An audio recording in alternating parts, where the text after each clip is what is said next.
What's up, everybody? This is Whiskey in the Six. I'm Rob, doing the Highland Park 30-year-old. This is the older edition. They've now released a brand new edition. The box has changed, the bottle has changed, and I believe the ABV has changed. It might actually have gone down, if I'm not mistaken. This one is 45.7%. It's natural color, it's unchill filtered. This bottle was technically split with my friend Jasper. We did a little bit of a trade. The rest of this bottle I actually have to give back. We were supposed to do a Highland Park rundown with the 10 to 12 all the way through to the 30. That might still actually happen, but I figured I'd get to this review before because we just been waiting too long to do this rundown. So I wanted to get this review to you guys before I have to give this bottle back. On the nose. Okay, so if you go back in my archives, I reviewed the 25-year-old, and this whiskey on the nose alone just is the 25-year-old amped up. It's way more honey forward on the nose. It's 100% refill sherry casks. Do I get a ton of sherry on the nose? Probably not a ton, but there is some, and it is like a darker type sherry when you do find it. Definitely some berries in there. A saltiness, definitely a sea spray kind of note on the background. I don't get much peat at all. I don't get much smoke at all. It's very, very, very, very subtle if there is any at all. And it kind of translates into like a coffee note. But you can tell this is old whiskey. This is rich and well-made whiskey.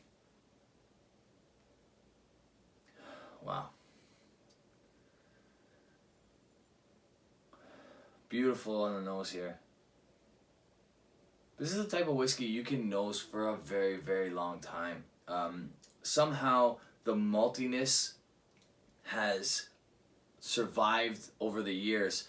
You tend to get a malty note in younger single malt scotch, but it's too bad that it only usually happens with younger scotch because it's such a beautiful, robust note. It kind of reminds me of oatmeal.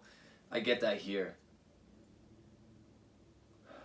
Like a bread-like note almost.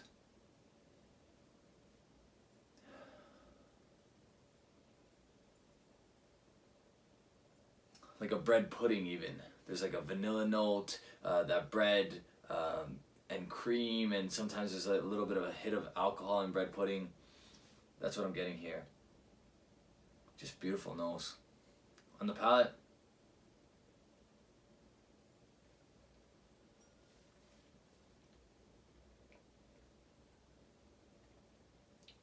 yeah, just really high quality liquid here. It's sweet. You can tell it's old. There's some leathery notes. There's some old sherry kind of notes. That bread pudding comes through on the palate as well. There's a saltiness. No smoke, but like I said, it kind of translates into like a coffee note. The finish is pretty nice as well. Still going. I'm still tasting it. Really, really nice.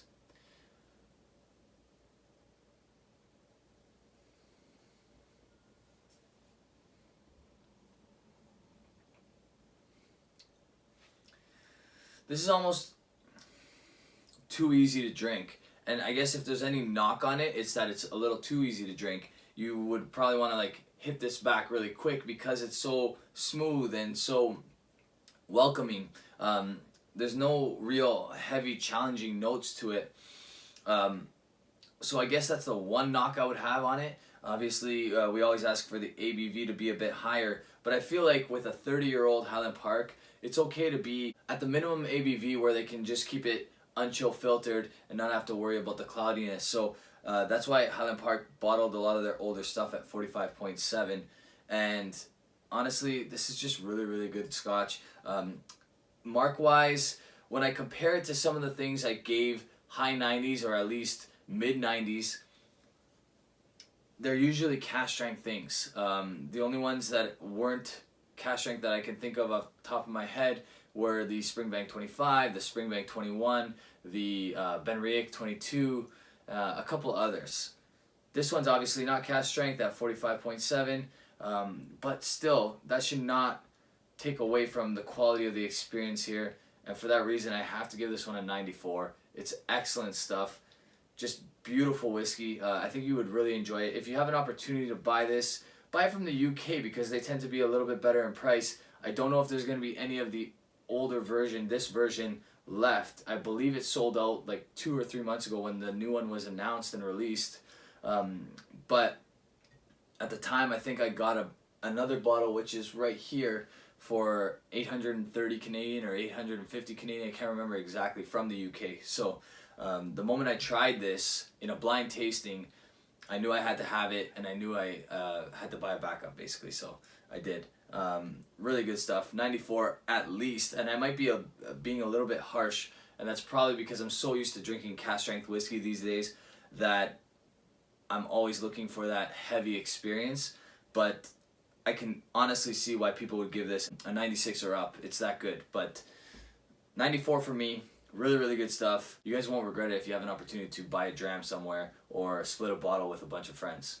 Alright, that's it, guys. You guys can check me out on Instagram, Twitter, Facebook. Lots coming on this channel, so stay tuned. Cheers.